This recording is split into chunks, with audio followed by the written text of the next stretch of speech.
Peggy 16.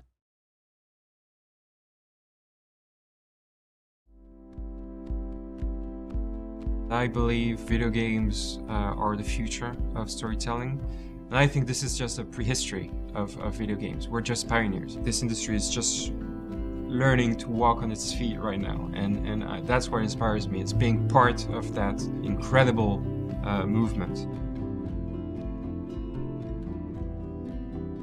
This was my real father's camera. I want you to have it. That's so cool you remembered my birthday.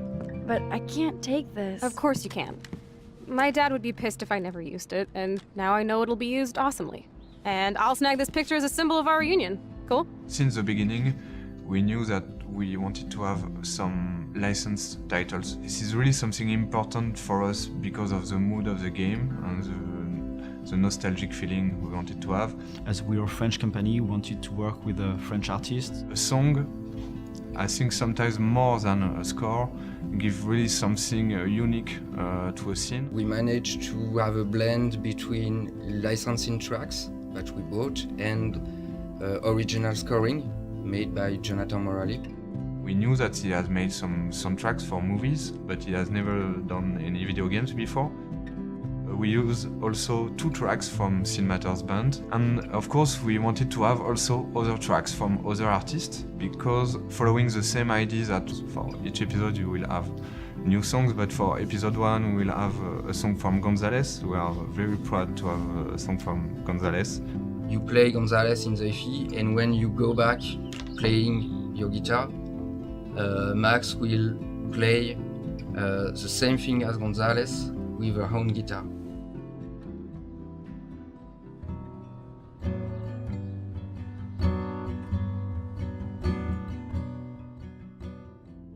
We have a song of Angus and Julia Stone, who are great artists also, and since the beginning of the game we have some Angus and Julia Stone music on a lot of scenes in the game. This is, their songs work very well with our game and with our mood.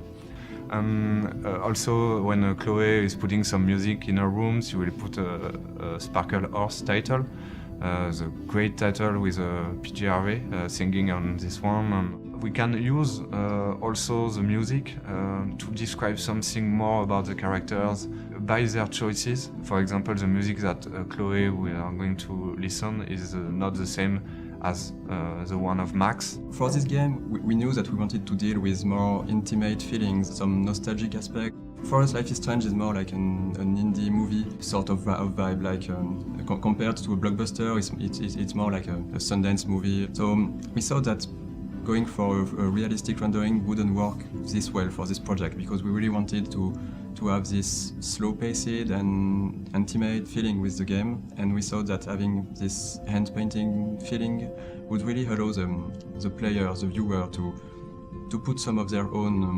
imagination and on their own feelings to what they were looking for.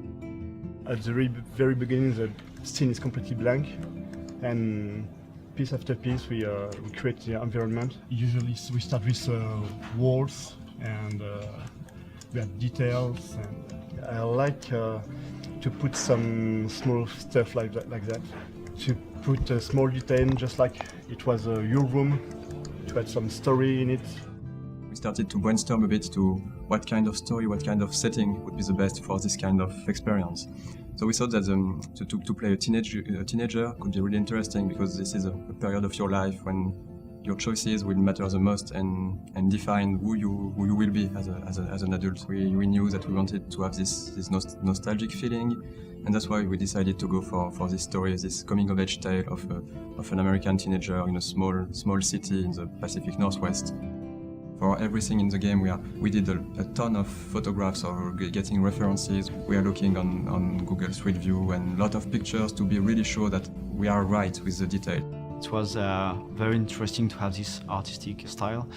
The fact we use a realistic setting, it takes place nowadays in the US. So at first the team wanted to recreate something that looks exactly like the real world. For the characters, it's exactly the same. There are a lot of research, so our concept artists are doing a lot of sketch about some characters.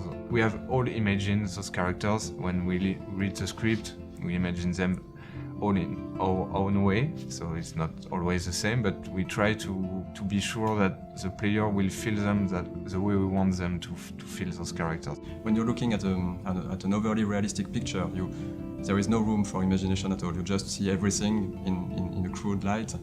But when we have those soft colors and this hand-drawn feeling, you can put some of your own memories in what you're looking at, and that's really something we wanted to push and to develop for this game. We have those realistic lighting on top of this hand-drawn texture.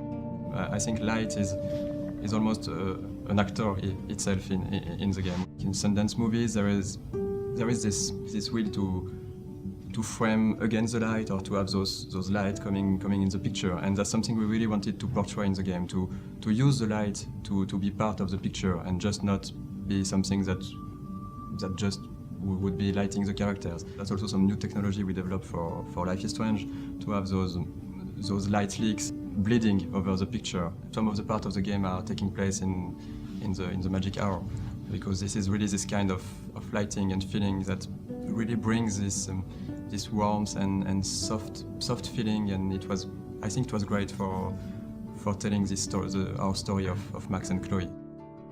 This effect is composed about 7 or 8 different layers of elements, and it was a very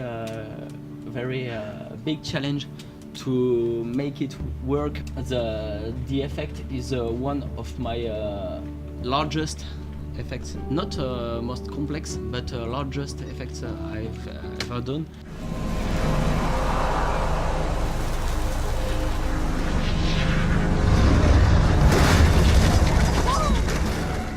The writer is based in the US. The script he creates is we're very proud of it. Yesterday, the audio director for the video sessions said once again that he loved the script. She looks like a model. That was her plan. Our plan. Get the hell out of Bigfootville and into Los Angeles.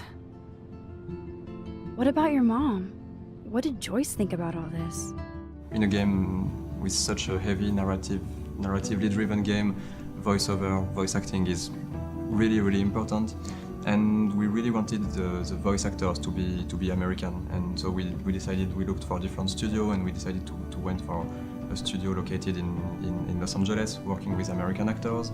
We attend remotely the sessions in Hollywood, in Los Angeles, so we have a day that starts 10, and around 6 p.m. we have to start the second day of the day and attend the recording session until 3 a.m. I say we have some really, really talented voice actors with the game. We're really happy with them. The actress playing Chloe her name is Ashley Birch, and she's quite famous in the video game industry because she's making a lot of videos calling Watcha playing Hatch. Hey Hash. We're really happy at what she brings and all the actors brings to the characters. When we record the session, they give something more to the characters. Each session is really something unique, having this quality for the game. We are really, really happy with the voice actress we have for Max. Her name is Hannah Tell. We're really, really happy with the way she's portraying Max. What's great is that everyone's enjoying this game right now. It's very different from what you're used to see. I smile when I play the game, when I discover some hidden stuff I hadn't seen. We have a lot of Easter eggs hidden here and there, and it's really an enjoyable experience.